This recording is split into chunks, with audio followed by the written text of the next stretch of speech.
Hello everyone. So guys, आज हम लोग अपनी जेन एआई और एलएलएम की सीरीज़ में नेक्स्ट टॉपिक डिस्कस करने वाले हैं और ये नेक्स्ट टॉपिक हमारा रहेगा rag model and vector database with rag model. So rag model या फिर जिसको हम लोग बोलते हैं रिट्रीवल ऑगमेंटेड जनरेशन, ये एक्चुअल में हमारे लिए बहुत ज़्यादा इंपॉर्टेंट होते हैं। क्यों? एक छोटा सा एग्जांपल से हम लोग समझते हैं कि एआई की दुनिया का एक गेम चेंजर कॉन्सेप्ट है। इसे आसान भाषा में समझें तो आप कह सकते हो कि एआई को ओपन बुक एग्ज़ाम दिलाने जैसा ही ये कुछ है। अभी तक हमने जो सीखा वो प्री ट्रेनिंग और मॉडल की याददाश्त को तेज़ करने के लिए हमने जो भी चीज़ें सीखी हुई हैं।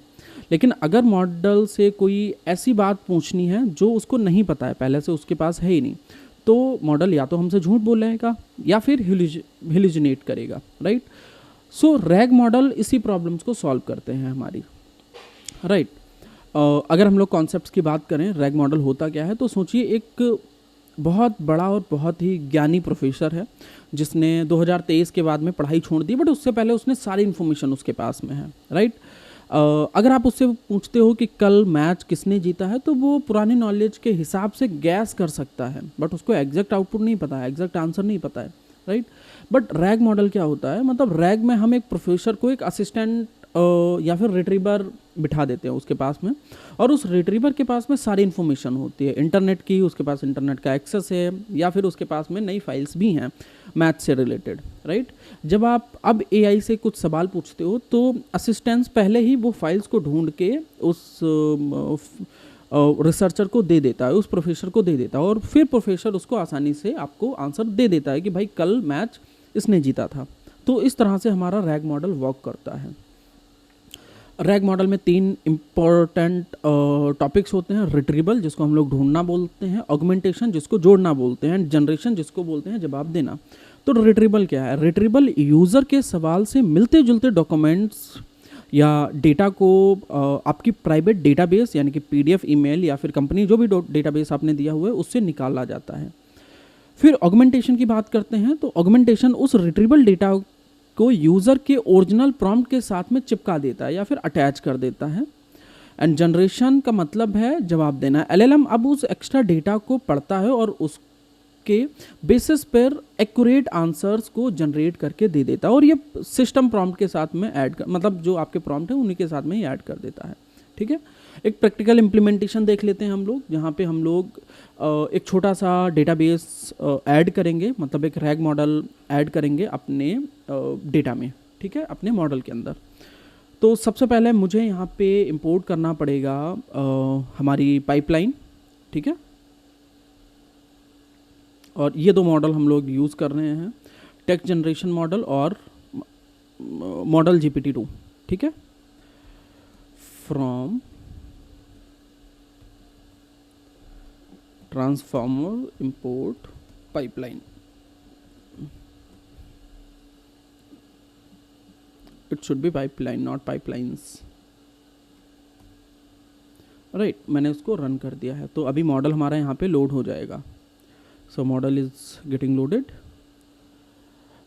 नेक्स्ट हमारा यहाँ पे टास्क रहेगा कि भाई हम लोग एक प्राइवेट नॉलेज का डेटाबेस यहाँ पे स्टोर कराते हैं, ठीक है। तो मैंने एक नॉलेज डेटाबेस यहाँ पे डाला हुआ है कि इन 2026 the world AI summit was held in Lucknow, India, and the chief guest was a robot name ज्ञान। ये मैंने एक डेटाबेस इसको दिया हुआ है, ठीक है। अभी इसको मैं रन कर लेता हूँ। अब एक यूज़र का हम लोग सवाल यहाँ पे दे देते हैं कि भाई who was the chief guest at the 2026 AI summit, ठीक है। सो ये यूज़र की क्वायरी हो चुकी है। अब बिना रैग मॉडल के हम लोग आंसर को प्रिडिक्ट करके देखते हैं कि बिना रैग मॉडल के हमारे आंसर क्या आएगा। सो यहाँ पे मैंने जनरेट किया, यूज़र क्वायरी यहाँ पे डाल दिया, मैक्सिमम टोकन मैंने 30 कर दिए हुए हैं, ठीक है। रन कर देते हैं ताकि ये मुझे आंसर कर दे, और उसके बाद में फिर हम लोग रैग मॉडल के साथ में ये आउटपुट को प्रिंट करेंगे। सो ये मुझसे कह रहा है कि हु वाज द चीफ, ठीक है, ये मेरा क्वेश्चन हो गया है। When did you first meet the AI?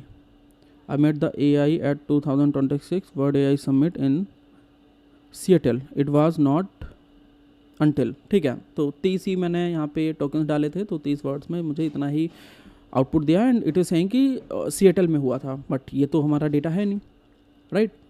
तो अब हम क्या करेंगे, नेक्स्ट हम यहाँ पे एक रैग मॉडल के साथ में, मतलब जो हमारे पास में इंफॉर्मेशन अवेलेबल है, ये वाली इंफॉर्मेशन नॉलेज बेस जो नॉलेज ग्राफ है हमारा, उसके साथ में हम लोग एक प्रिंट करना चाहते हैं कि भाई कॉन्टेक्स्ट में मैंने प्राइवेट नॉलेज दिया हुआ है एंड क्वेश्चन में मैंने यूज़र का क्वेश्चन दे दिया हुआ है, ठीक है।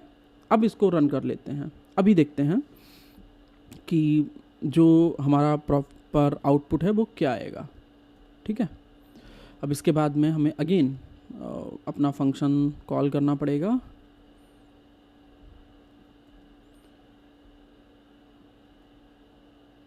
राइट। बस यहाँ पे क्वेरी की जगह पे अब हमें रैग प्रॉम्प्ट अपना दे देना है,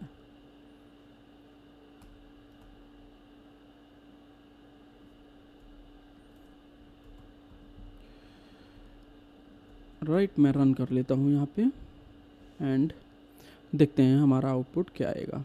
या सो ये मेरा क्वेश्चन है एंड इट इज़ सेइंग कि answer according to the content it was held in head of the AI team and is man leader, but उसके बाद में कोई आंसर नहीं दे रहा है मुझे।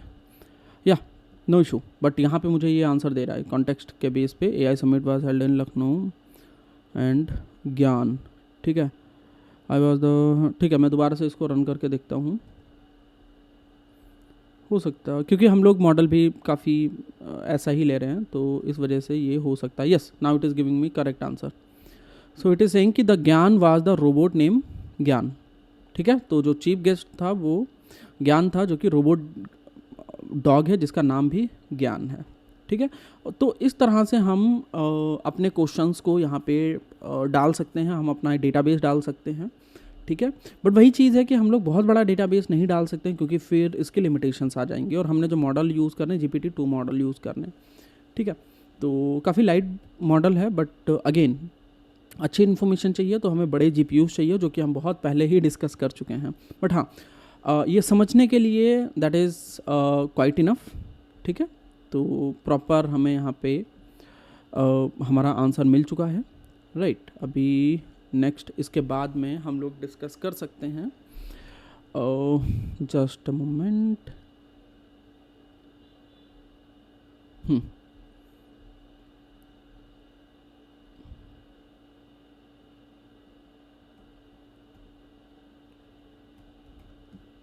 हाँ, नेक्स्ट हमारा जो टॉपिक यहाँ पे होने वाला है, the next topic is all about कि कुछ पॉइंट्स को हाईलाइट कर लेते हैं।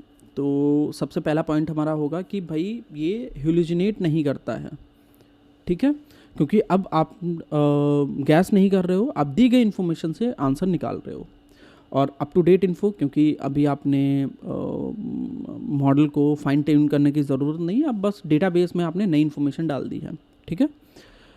प्राइवेसी की बात करें तो अभी आपका डेटा सेट किसी मॉडल में नहीं है, अभी सिर्फ और सिर्फ वो डेटा सेट आपने एज अ रैग मॉडल दिया हुआ है और उस डेटा से वो इन्फॉर्मेशन निकालता है, तो ये प्राइवेसी के लिए भी सबसे बेस्ट रहता है, ठीक है।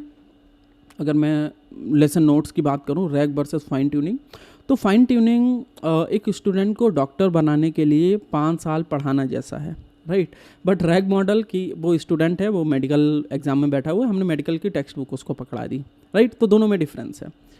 So this is my rag model, right. So I hope rag model अच्छे से क्लियर हो गया होगा, क्योंकि रैग मॉडल के बाद में हम डिस्कस करने वाले हैं vector database rag.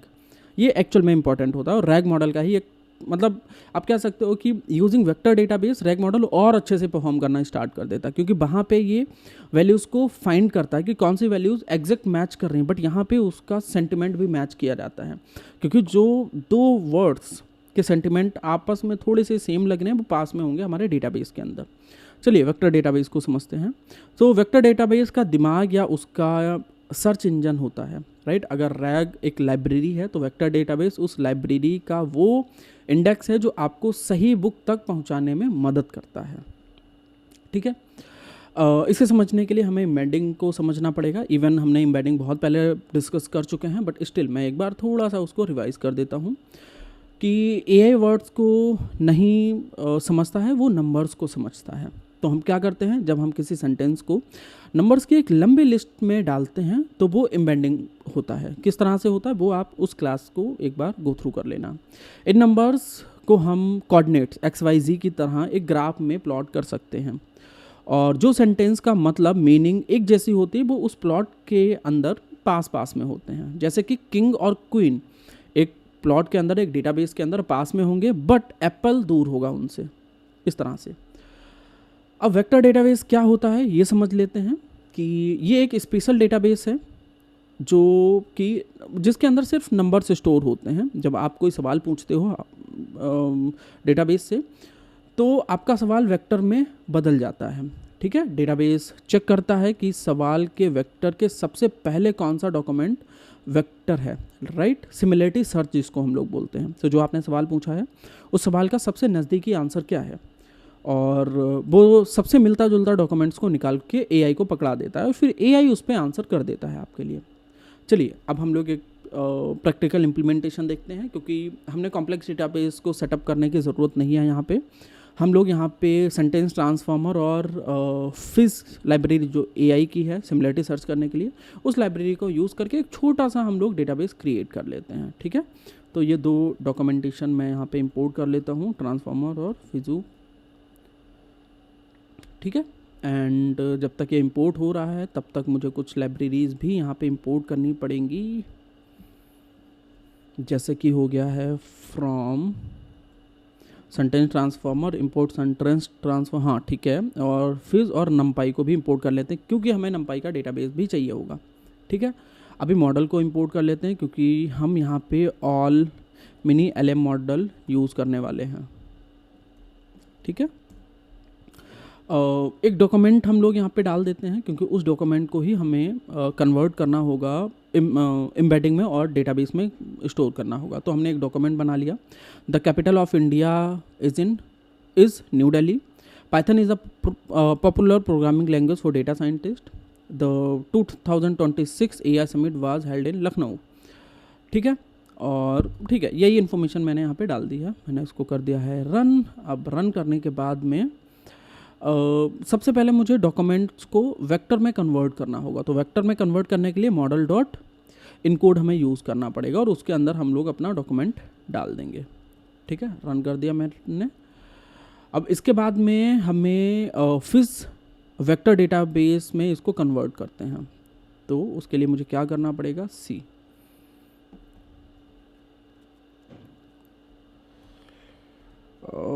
Dimension is equals to doc embedding shape 1, हाँ ठीक है। तो वेक्टर का साइज़ यहाँ पे हो जाएगा और फिर मुझे इंडेक्स चाहिए होंगे, देख लेते हैं इंडेक्स क्या है। सो डायमेंशन के हमें सिमिलरिटी चेक करने के लिए हो गया है और इसके बाद में हमें इंडेक्स को ऐड कर देते हैं।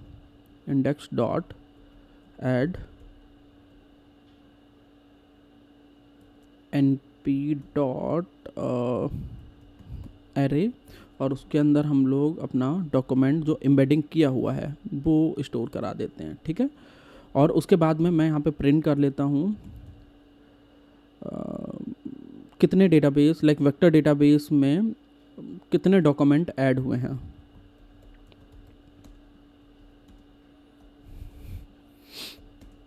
तो यहाँ पे हो जाएगा हमारा index dot n total, right. और ये हमें बता देगा कि टोटल कितने डेटाबेस ऐड हुए हैं। तो टोटल 4 डॉक्यूमेंट ऐड हुए हैं। कौन कौन से 4?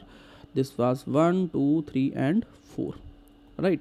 तो हमने एक डेटाबेस तो बना लिया, मतलब हमने एक एम्बेडिंग तो कन्वर्ट कर लिया। अभी हमें डेटाबेस बनाना है, राइट। तो डेटाबेस के लिए हमें क्या करना पड़ेगा, डेटाबेस के लिए हम लोग नेक्स्ट मूव करते हैं। Let me create a database, just a moment. या सो अभी डेटाबेस तो हमारा बन चुका है, ठीक है। और डेटाबेस के बाद में नेक्स्ट हम यहाँ पे डिस्कस करने वाले हैं, एक यूज़र की क्वेरी डाल देते हैं और उसको फिर हम लोग सर्च करके देखते हैं, क्योंकि डेटाबेस हमने यहाँ पे बनाया हुआ था। तो इसको मैं यहाँ से हटा के यहाँ पे पेस्ट कर देता हूँ और अभी सिर्फ और सिर्फ हमारा सर्च का बचा हुआ है। तो हम एक क्वेरी यहाँ पे जनरेट कर लेते हैं कि भाई कहाँ पे AI इवेंट हमारे हुए थे। ठीक है, मैंने रन कर दिया है। रन करने के बाद में हम लोग यहाँ पे क्वेरी एम्बेडेड करते हैं और मॉडल डॉट इनकोड और उसके अंदर हम लोग डाल देंगे अपनी क्वेरी को। ठीक है, क्वेरी हो गई। अब क्वेरी के अंदर हमें डेटाबेस में सर्च करना होगा। ठीक है, तो मुझे 2 वेरिएबल्स बनाने पड़ेंगे, d, i,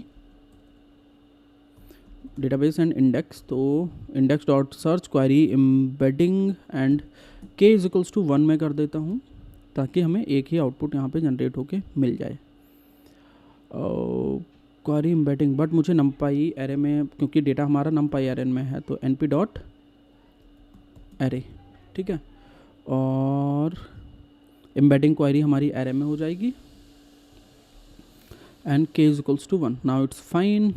अब सबसे पहले तो हम लोग क्वेरी प्रिंट कर लेते हैं कि भाई this was my query.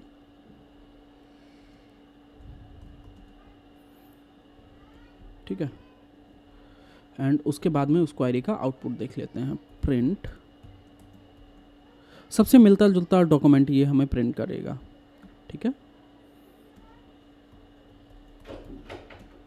So this is my document.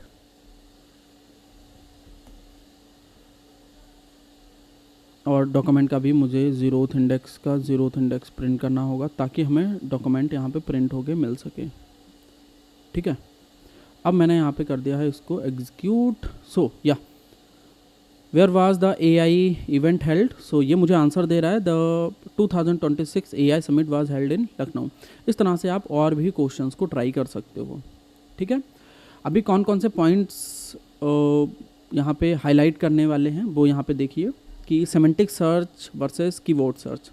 So normal database सिर्फ एग्जैक्ट वर्ड ढूंढता है, बट वेक्टर डेटाबेस जो है वो मीनिंग भी ढूंढता है उसकी, और जो भी मीनिंग पास में होंगी उन मीनिंग्स को प्रिंट करके देगा। जैसे कि कंप्यूटर और लैपटॉप दोनों को भी ये प्रिंट कर सकता है, दोनों को भी AI को दे सकता है। स्केलेबिलिटी की अगर बात करें तो मिलियंस ऑफ डॉक्यूमेंट्स में से मिली सेकेंड में भी ये आउटपुट निकाल के हमें दे सकता है, और ये इसकी बहुत अच्छी बात होती है। अगर पॉपुलर वेक्टर डेटाबेस की बात करें तो पाइनकॉन हो गया, क्रोमडीबी हो गया, ये हमारे बहुत पॉपुलर डेटाबेस हो चुके हैं। अब वेक्टर डेटाबेस के बिना रैग अधूरा है।